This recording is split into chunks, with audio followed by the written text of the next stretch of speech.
Hello everybody, welcome to EduTap. Now if you are targeting NABARD Grade A 2025 exam, there are some cases wherein you can flatter up your chances in decision making. Although this component is of just 10 marks and it's a non-merit section, but still there are some students who are not able to clear the decision making cutoff.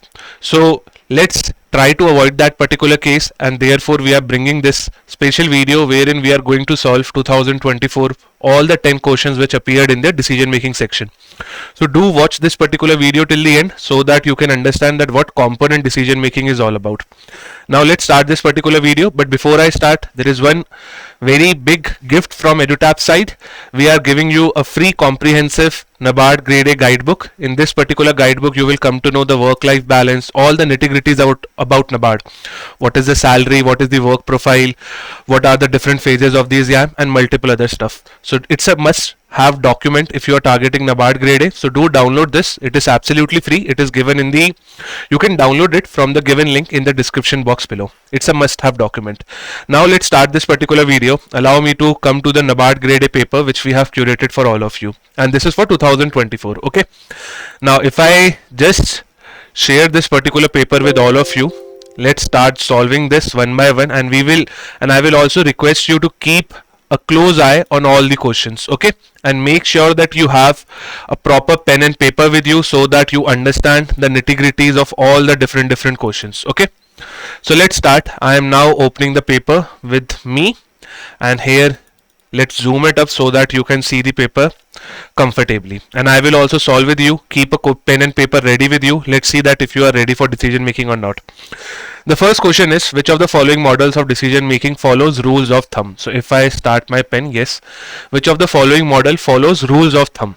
Now if you know, there are multiple models in decision making. You have economic man model, administrative man model, garbage can model, retrospective model, and this incremental model is also there, but it's not of much of use. So if you see all the four options, that is economic, administrative, garbage, and retrospective, the correct answer will be option number B, which is administrative man model. See, economic man model basically goes for the best output, irrespective of whether the resources they have or not, they go for the best output. So they do not follow rule of thumb. And yes, what does rule of thumb means? Rule of thumb basically means doing a kind of a time pass, or you can say doing, I would say what in Hindi there is one particular word, tukkabazi. It's like flukes. We call tukkabazi. In English it is known as flukes. So if you are using rule of thumb, it's like hit and try. If that is working, then basically you are using administrative man model. In administrative man model, you try to look for optimum results, if not the best. Okay. In economic man model, you try to look for the best. But in administrative man model, you try to go for rational results, or you can say for optimum results. And sometimes when we have less time, right, we use flukes. We use tukkabazi.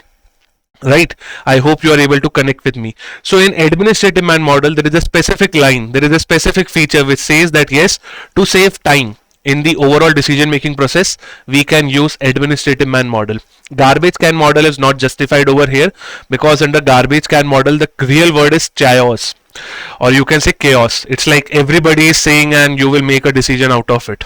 Okay, retrospective man model is again not making any sense over here because the keywords are absent. So therefore the correct answer of first question will be option number B. So I hope you would have got it, and according to me this question is easy because clearly it says that you have to identify the model which follows rule of thumb. So there is only one model, which is administrative. Second question, which of the following is the main role of manager? Now even if you do not study decision making, even if you skip entire decision making, still you can answer this question by using basic of your common sense.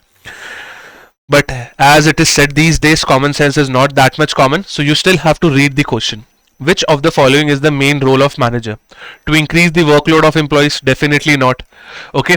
To make things complex for fellow team members? Again not, because this looks very absurd, right? It looks very weird. Why will the manager increase the workload? Okay, yes, manager can distribute the workload. That is the correct term. To make things complex? No, it's like to make things simple. To delegate tasks to the employees, to maintain all necessary records, to learn from previous mistakes. Which of the following is the main role? See, these three roles are justified. But if you see option number D, the main role of maintaining all the necessary records is of accountant. and accountant, right? You have different accounting departments. So this is not the main role of manager to learn from previous mistakes. In fact, this is a role for every human being, not just for manager. So if you see, the option number C looks more justified over here, which is what is the main role of manager. Main role basically means what is the soul of a manager. A manager manages the work by delegating it. Delegation basically means what? To shift the work. Delegation basically means to shift the work. So if manager has multiple work with him, he will delegate, he will shift the work in the entire team. So therefore the correct answer of this particular question will be option number C. Okay, now I hope you would have also got it correct. Again, according to me, this question is easy. It is not that much tough. But those who are reading management for the first time, yes, for you it can be moderate. But for those who have covered management in RBI or in some other exam, according to me, this question is easy for you. Now, question number 3. Which of the following is an example of program decision making? Now, those who know, there are different types of decision making, programmed and non-programmed. Program decision making is quite easy to do. It is quite easy to do. For example, to chew food. To chew food is very easy because your body knows that how it has to chew foods, right? But if I say that if you have to do something extraordinary, like you have to send a rocket to the Mars, then definitely it's a tough task to do, right? So if something is tough, you require your brain to work on it, then definitely it's non-programmed. But if something is easy, you can do it in seconds, you can do it without using your brain, then definitely it becomes programmed. For example, if rules are set up, for example, if guidelines are clear, if objectives are clear, then everything is easy to do. So therefore they fall under the category of programmed. But if you do something unique, for example, if I give you this equation, root 2 plus root 3 plus root 4, you will take some of your time, right? So therefore it is a non-programmed, it's a tough decision. But if I say 2 plus 3 plus 4, 4 plus 3 is 7, 7 plus 2 is 9, right? So you can directly calculate the answer. Therefore it's a programmed decision. Okay. Now, which of the following is a program? So you have to identify the easy one. Approving employees leave based on the company policy. So if company policy is already there, therefore I can approve the leave of my employee. So this is an easy decision. Therefore your correct answer will be option number A itself. You do not even have to go ahead. Developing a new marketing strategy. Definitely you will see that how the products are shaping up, and then you will develop your own marketing strategy, right? So it's a tough decision to take. Deciding to enter into a new international market. Today, for example, if Adidas goes to some other areas of operation, they will understand the market and then operate, right? So it's again not a easy decision to do. Handling customer complaint about a defective product. Now there are multiple customers, variety of customers, and there are multiple products. So again, it's not an easy way, right? So the most easy one is option number A only. Designing a new product. Again, you are designing a new product which will take some of your time. Also, program decision takes less time because they are easy. Non-program takes more time. Very easy, right? So option number A is the correct answer of this particular question. And I hope for you this question is also easy. Okay, now let's move forward to question number 4. Top level managers take which of the following type of decision? So if you are aware that there are 3 levels of managers, you have top, middle and low. Okay, low, middle and your top. Top people includes your CEO. Okay, middle level is basically your departmental heads, and low level is basically your assembly line. Okay, now top level takes which of the following type of decision? Programmed. See, programmed is easy, that can be taken by low level as well. Okay, so I will cut option A and option B, right? Non-program and operating decisions. Now see, non-program justifies, but operating decisions are day to day. Operating decisions are day to day, which is taken by the low level employees. Okay, so option C is also eliminated. Okay, strategic and complex. Yes, this will be your right answer, which is option number D. Top level managers take those decisions which are long term, which will decide the entire way of the company. Okay, and complex decisions are basically your non-programmed only. Non-programmed decisions takes time. So option number D justifies that yes, if you are working on the top level of the company, then you should take strategic and complex decisions. Okay, rest decisions can be taken by low and middle. Non-program and tactical. Tactical is just another word for operating, you can say. Tactical again means what? Day to day. Which tactical decisions are those decisions which are not that much important. Like for example, if I have to order a samosa in my company, will I ask my CEO of the company? No, it's a very small decision, right? So if you see, the correct answer over here will be option number D, and therefore Question number 4, according to me, is again easy. Now, why I am terming this easy? Because these are the basic concepts, right? And if you see, you have cleared the cutoff. If you answer all the 4 questions of till now correctly, then you have cleared the cutoff. Last year, if I'm not wrong, cutoff was less than 2. So if you answer 4 questions correctly, move to the next section. Save your time. Okay. Question number 5. Drafting a school curriculum is which type of decision making? So drafting a school curriculum, you are drafting a new school curriculum, definitely it's not an easy decision, because you have to make sure that you do all the basic stuff, right? That this will be the chapter which I will incorporate. This text should not go into the books. This text should go into the book. So it's not an easy task. Okay. Will it be programmed? No, because it's not an easy task. Will it be operating? No. Why? Because if you see from the school's angle, do you think a peon in the office or a peon in a school will be drafting a school curriculum? No, right? It will be drafted by the top level employees of that school, like the principal, HODs of that department. It's a new decision. It doesn't make any sense. New decision is not a term in decision making. Okay. Yes, it's a policy decision. Policy decisions are again taken by your top level.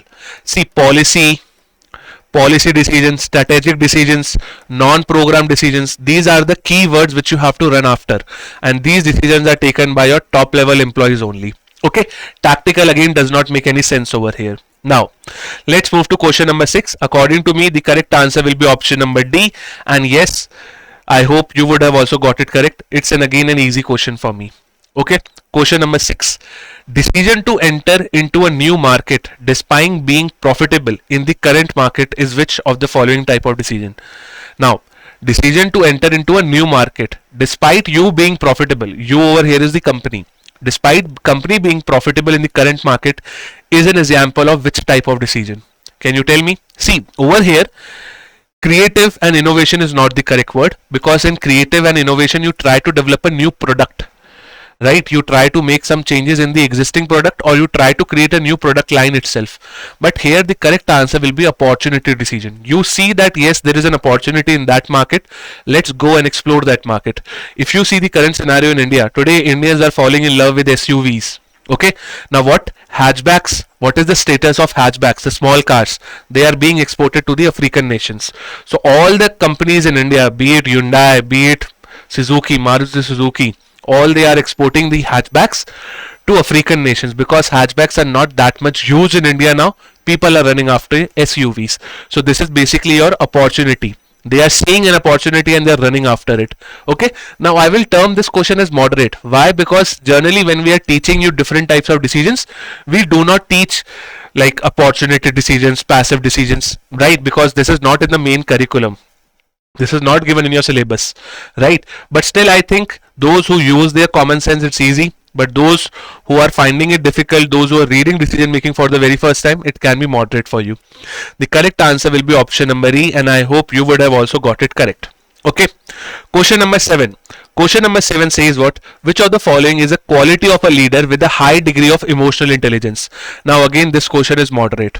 Now it's not moderate for me because, right, I know what is emotional intelligence. But if you don't know what is emotional intelligence, let me help you to understand it. Emotional intelligence basically means that you understand why you are getting angry, you understand that why you are getting sad, you understand, you control your emotions basically. So that is where your emotional intelligence helps you. Emotional intelligence basically means that you understand your personality in the best manner. Okay. So if you are a leader with high emotional intelligence, what are the qualities which you can see? Points out mistakes of the employee, understand their emotions and those of others. See, if you see the options, in no options they are talking about emotions except option number B. So even if you understand the basic of emotional intelligence, you could have marked your answer as option number B. And those who are studying from RBI level, that like those who are covering RBI management, for them it's a very basic question, because RBI has a separate chapter of emotional intelligence. But it says like I'm assuming that you are reading this particular question for the very first time, therefore I will put it in moderate category. Again, emotional intelligence basically means that how you control your emotions. As a manager, I need to have high emotional intelligence so that I understand my emotions as well as my subordinates' emotions. Okay, so the correct answer will be option number B. Let's move forward to question number 8 now. Which of the following is a feature of heuristic? Now heuristic basically again means what? Flukes. Heuristic basically means tukke. tukkabazi, or whatever you want to call it as. Okay, heuristics basically in decision making language it is known as mental shortcut. For example, I have to make a decision, I have less time, so let's use heuristics. If, for example, if you see this question only, question number 8, I think the answer will be option number C. You don't have any logic for it.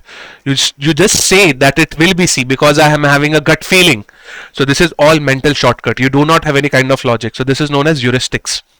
Heuristic leads to perfect decisions? Hell no, because heuristics sometimes leads to perfect, sometimes it leads to least perfect decision. Like in tukkabazi, either you hit the right question or either you hit the wrong answer.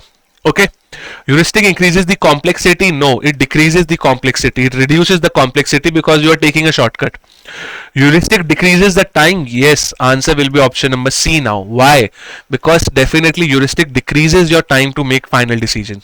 Okay, heuristic always ensures accuracy? No, tukkabazi never ensures you accuracy. Heuristic eliminates need for analysis? No, because sometimes when you go wrong, you have to analyze that what was the mistake which you have done. So the correct answer will be option number C. Now let's move to the last two questions. Question 9. Identify the trait of a manager who is unable to make the decisions and procrastinate in the final decision to be made. Now again a very basic question. I hope those who have not covered decision making any time before, they will be able to answer it. Laziness, assertiveness, decisiveness, confidence. See, you can eliminate B, C and D because these are kind of positive traits in some nature. Laziness or indecisiveness, you have to choose between A and E. Try to choose your answer. Definitely the correct answer will be option number E. See, lazy means that you are not able to do any work. Indecisiveness basically means that you are not able to make your decisions. So you try to postpone your decisions and you are unable to make your decisions because you are indecisiveness. So the correct answer will be option number E. Again, according to me, it's an easy question. It's based on common logic itself. Last but not the least, identify the type of a bias in decision making where the past investments heavily influence the current decisions. We in our classes have told to you that biasness is a very important topic, but we were not expecting that this much easy question will come. The correct answer is sunk cost fallacy. Sunk cost fallacy basically means what? That I have made an investment of 10,000 crore in a project. Can I stop this particular project in 2 years? No, because I have made a very big investment. You would have seen some students from UPSC. They invest their good, I would say what, 20s and some of their late 20s also in UPSC. They give all the attempts because they think they have invested a lot. So let's go to the end. Okay, confirmation bias, anchoring bias, overconfidence and status quo, they were not making any sense because past investment is the key word for sunk cost fallacy. So if you see we have done all the 10 questions, do let me know the answers, do let me know your scores, and yes, you will get this PDF. Don't worry, in this PDF we have given you the answers as well and the explanation one more time. So you can check your answers and explanation one more time. But at the end of the day, my friends, please understand that decision making is just a non-merit section. Non-merit section means you just need to clear the cutoff, that's it. Once you clear the cutoff, move to the next section. So out of these 10 questions, I hope anybody who has a basic knowledge of decision making would have scored more than 4 I mean. Okay, now those who are preparing for, I would say your NABARD 2025 I mean. So if you are preparing for NABARD 2025, EduTap is offering you multiple courses related to NABARD Grade A. All these courses includes good, I would say what, scientific backing, wherein we try to make sure that you get the best material as possible. So over here are the courses which we are offering. We are offering you test series, phase 2 and interview, which is your silver course, and the gold course as well.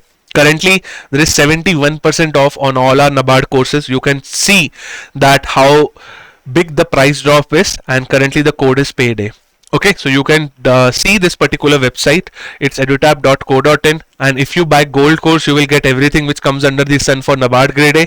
But if you get NABARD silver course, you will not get phase 1 material.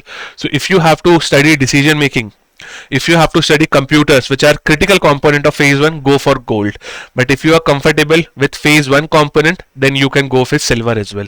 So that's it. This was the end of our today's video. I hope I was able to do justice with your time, and I will now meet you in some next video. Till then, be happy and stay safe.